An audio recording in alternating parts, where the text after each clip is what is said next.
দাবি করতেন। ওনারা আশিক রসুল দাবি করতেন যে ওনাদের প্রত্যেক কাজে প্রমাণ দিতে এরা বাস্তব আশিক রসুল ছিলেন। আমরা আশিক রসুল দাবি করি, আমাদের দাবির সাথে কাজের সাথে কোনো মিল নেই। দেখেন, আমরা সিনের উপর হাত দিয়ে একটু চিন্তা করি, আমাদের কাছে হুজুরের মহব্বত বেশি না বউগুলার মহব্বত বেশি? কিন্তু পরিপূর্ণ মুসলমান হওয়ার জন্য বউগুলার থেকে হুজুরের মহব্বত বেশি হতে হবে। আমরা সিনের উপর হাত দিয়ে একটু চিন্তা করি, আমার দিনের মধ্যে হুজুরের মহব্বত বেশি না জাগা জমির মহব্বত বেশি? কিন্তু পরিপূর্ণ মুসলমান হওয়ার জন্য জাগা জমি থেকে হুজুরের মহব্বত বেশি হতে হবে। আমরা দিনের উপর হাত দিয়ে চিন্তা করি, আমার দিনের মধ্যে বিল্ডিং, মার্কেট, দোকান এগুলোর মহব্বত বেশি না হুজুরের মহব্বত বেশি? পরিপূর্ণ মুসলমান হওয়ার জন্য এগুলোর থেকে হুজুরের মহব্বত বেশি হতে হবে। মুখে আশিক রসুল দাবি করলাম, হুজুরের সুন্নতের উপর আমল করার জন্য রাজি নেই। মুখে আশিক রসুল দাবি করলাম, হুজুরের চরিত্র অনুযায়ী চলার জন্য আমরা রাজি নেই।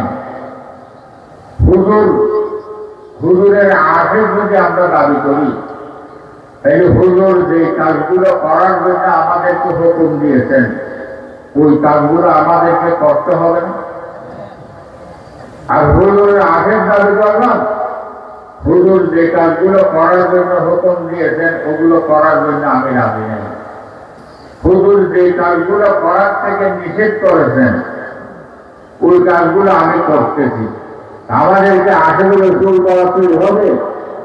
সেদিন আল্লাহর বান্দারা বলেন, ওহি হ্যায় আহলে দিলবর, ওহি হ্যায় আল্লাহ কা বান্দা, ওহি হ্যায় আহলে দিলবর, ওহি হ্যায় আল্লাহ কা বান্দা, কে জিসকি হার না করতে ইয়া মুহাম্মদ কি সদা নিকলে। আল্লাহর বান্দারা দেখে দেখে আমাদেরকে বলতেছেন, হে দুনিয়ার মানুষেরা, আশিক রসুল লিস্টের মধ্যে নাম উঠানোর জন্য তোমাকে আশিক রসুল দাবি করতে হবে না, মিছিল বাইর করতে হবে না, জুলুস বের করতে হবে না। আশিক রসুল লিস্টের মধ্যে যদি তোমার নাম উঠে চাও, তাইলে মাথার চুলেতে পায়ের তালু পর্যন্ত সুন্নতের রঙে রঙিন হয়ে যেতে হবে। যখন দেখতে অমিত চাই যেন বলে তুমি মদিনার নারীর পেটিংদার। এইভাবে যদি তুমি কঠোর হও, তাইলে আশিক রসুল দাবি না করলে তোমার নাম আশিক রসুল চিহ্ন উঠে যাবে। এই ধরনের একটা বাস্তব আশিক রসুল ছিলেন, একজন বাস্তব আশিক রসুল ছিলেন। এই উনি শেষ রাত্রে উঠে আল্লাহ দরবারে কাঁদে, দেখা দে या इलाही वो मदीना कैसे बसती है, देखा दे या इलाही वो मदीना कैसे बसती है, जहाँ पर रात दिन मौला तेरे रहमत बरसती है। हज़रत मौला जामी रहमतुल्लाह अलैह শেষ রাত্রে উঠে আল্লাহ দরবারে কাঁদে, আল্লাহ আপনার হাবিবকে দেখি নাই, আপনার হাবিবের মুখে মুখে কলমা করতে পারি নাই, আপনার হাবিবের দেশে জন্ম নিয়ে নাই, সকাল খারাপ আল্লাহ আখেরি জমানার মধ্যে এসেছি, আল্লাহ আপনার হাবিবের দেশ থেকে অনেক দূরে। আল্লাহ আজকে শেষ রাত্রে সারা দুনিয়ার মানুষ যখন ঘুমের মধ্যে পশু পাখি পর্যন্ত যখন ঘুমে, আল্লাহ ফকির যেভাবে দাতার সামনে হাত পাতে ওইভাবে হাত পেতে আমি আল্লাহ তাআলা আপনার দরবারে দোয়া করতেছি, আল্লাহ আমার কম মৌতের আগে আগে আপনার হাবিবের জিয়ারত না করাইয়া আমাকে মত দিও না। হযরত মাওলানা জামি রাহমাতুল্লাহ আলাইহি শেষ উঠে দোয়া করতে এইভাবে প্রতিদিন কাঁদতেন। কাঁদতে কাঁদতে কাঁদতে কাঁদতে আরেকদিন শেষ রাত্রে উঠছে। উঠার পর তাহাজ্জুদের নামাজ পড়ার জন্য উযু বানানোর জন্য বসছে। উযু বানানোর জন্য যখন বসছে, পূর্ব দিক থেকে বাতাস করে পশ্চিম দিকে ছুটছে। মাওলানা জামি দাঁড়াইলেন, দাঁড়িয়ে ডাক দিলেন, হে বাতাস। কিতাবের মধ্যে লিখতেছেন মাওলানা জামি রাহমাতুল্লাহ আলাইহি ডাক দেওয়ার সাথে সাথে বাতাস দাঁড়াইছে। দাঁড়ানোর পর জিজ্ঞেস করতেছে, হে বাতাস, তোমরা এত খুশিতে গান গেয়ে গিয়ে কোথায় রওনা হয়েছে, কোথায় যাচ্ছ? বাতাস বলে, হে মাওলানা জামি, ওদের রাতের ডিউটি যারা করতেছে ছোট 4 পর্যন্ত তাদের ডিউটি, এরপর আমাদের ডিউটি শুরু হবে। আমাদের নিয়ম হল যে ডিউটিতে যাওয়ার আগে আমরা বাইতুল্লাহ শরীফের মধ্যে যাই। বাইতুল্লাহ শরীফের মধ্যে গিয়ে আল্লাহর ঘরের চারপাশে তাওয়াফ করি। এরপর আমরা মদিনা শরীফের মধ্যে যাই। মদিনা শরীফের মধ্যে গিয়ে হুজুর পাক সাল্লাল্লাহু আলাইহি সাল্লামের রওজায়ে আকদাসের মধ্যে সালাত ও সালাম পেশ করি। এরপর আমাদের যার ডিউটি যেখানে সেখানে চলে যায়। এই কথা বলার পর মাওলানা জামি বলে, হে বাবা, তোমরা যখন হুজুর পাক সাল্লাল্লাহু আলাইহি সাল্লামের রওজায়ে আকদাসের মধ্যে সালাম পেশ করার জন্য যাইবে, আমি গুনাহগারের একটা সালাম হুজুরের রওজার মধ্যে পৌঁছাতে পারবে না, বলে পারবো। আরেকটা কথা জিজ্ঞেস করতে হবে, সেটা কি? আমি গুনাহগারের সমানে হুজুরের জিয়ারত নসিব হবে কিনা, এই কথাটা একটু জিজ্ঞেস করতে থাকবে, বলে পারবো। এরকম বাতাস চলে গেছে। মাওলানা জামি বসে বসে কাঁদতেছে। কথা বুঝে আসছে? এইভাবে কাঁদতে কাঁদতে পরের দিন আবার যখন তাহাজ্জুদের নামাজের জন্য উযু বানানোর জন্য বসছে, ও দেখতেছে যে বাতাস করে পশ্চিম দিকে ছুটছে। মাওলানা জামি দাঁড়াইলেন, ডাক দিলেন, সেহেরগা বাদমি গুপ্তম হাদিসে আরজুমন্দি।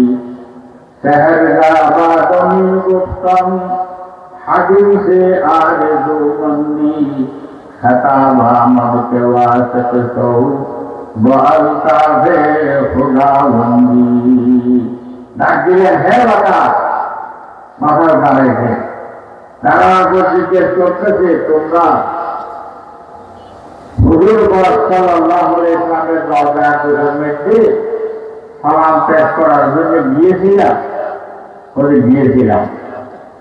আমি গুনাহগারের একটা সালাম তোমাদেরকে পৌঁছানোর জন্য বলছিলাম, পৌঁছাইতে পারছো নি? পৌঁছে গেছি।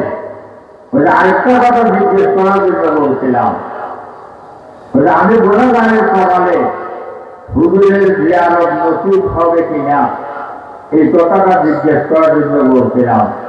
জিজ্ঞেস করতে পারছো কিনা? জিজ্ঞেস করেছি। কি উত্তর দিয়েছেন? দিতে পারবেন বলে বলছেন, কিন্তু একটা শর্ত আছে। তো সেটা কি? দিলাম জরুর ফেলাইলাম ওয়াকারে আইসে মজনুকুন। দিলাম জরুর ফেলাইলাম ওয়াকারে আইসে মজনুকুন। আশক রাজিয়া দারদ মকালাতে শরদমন্দি। দিতে পারবেন বলে বলতেন, কিন্তু একটা শর্ত আছে বলে, সেটা কি মাথার চুলেতে পায়ের কালো পর্যন্ত সুন্নত রঙে রঙিন হয়ে যেতে হবে। তোমার উঠা বসা চলা ফেরা দিয়ে যাবি সবগুলো হুজুরের চরিত্র অনুযায়ী হতে হবে। এইভাবে যদি তুমি করতে হয়, তাহলে আমার হাবিব ওয়াদা দিয়েছেন তোমার কামালে হুজুর জিয়ারত নসিব হবে। এই কথা বলার পর এরা তো বাস্তব আসে বলে তুলছিলেন, এদের পায়লাকে আরো বেড়ে গেছে। লম্বা ঘটনা আমি বাকি করে বলতেছি, তুই মনে আমি এই প্রতিদিন কাঁদে কাঁদতে কাঁদতে কাঁদতে কাঁদতে আরেকদিন আল্লাহ তাআলা মদিনা যাওয়ার ব্যবস্থা করে দিয়েছেন।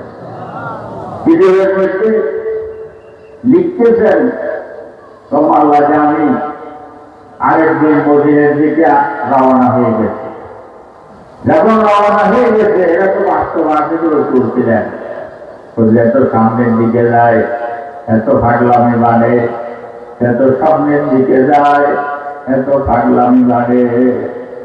এইভাবে যেতে যেতে মদিনার বর্ডারের কাছে যখন গেছেন, কিতাবের মধ্যে লিখতেছেন, হুজুর পাক সাল্লাল্লাহু আলাইহি ওয়াসাল্লাম খাবের মধ্যে মদিনার গভর্নরকে বলতেছেন, বলে হে মদিনার গভর্নর, জামি শহর থেকে এই চেহারাওয়ালা একজন আমার আশে আসতেছে, তাকে আমার লজার দিকে আসতে নিও না।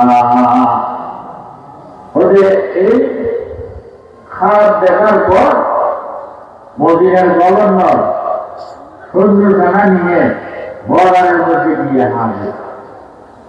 পুরো বর্ডার কি করে দিয়েছে, কোন মানুষ বাহির থেকে ভিতরে ঢুকতে পারবে না, যারা করছে আমার সামনে দিয়ে ঢুকতে হবে। এক জায়গার মধ্যে চেয়ার নিয়ে বসছে, মানুষ ঢুকতেছে ঢুকতেছে ঢুকতেছে। তখন বাবা জানি আসছে, রাত্রে যে চেহারা কাজের মধ্যে দেখতেছে হুবহু কোনো গোলমিল নেই। সাথে সাথে পুলিশকে অর্ডার দিল, তাকে অ্যারেস্ট করে জেলখানার মধ্যে ঢুকে গেল। তো বাস্তব আগে যে প্রচুর ছিলেন, জেলখানার মধ্যে দেওয়ার পর এদের ভাঙামি আরো বেড়ে গেছে। জেলখানার মধ্যে বসে বসে अल्लाह दरबार कांतेছেন, मदीना में हमको बुलाते नहीं क्यों, खुदा जाने हम क्या खता कर चुके हैं। हमसे आरज़ू है ये के निकले दम तुम्हारे सामने, आरज़ू है ये के निकले दम तुम्हारे सामने, तुम हमारे सामने हो और मैं तुम्हारे सामने। और अल्लाह बड़ा आशा ছিল, और আমি আপনার রওজার সামনে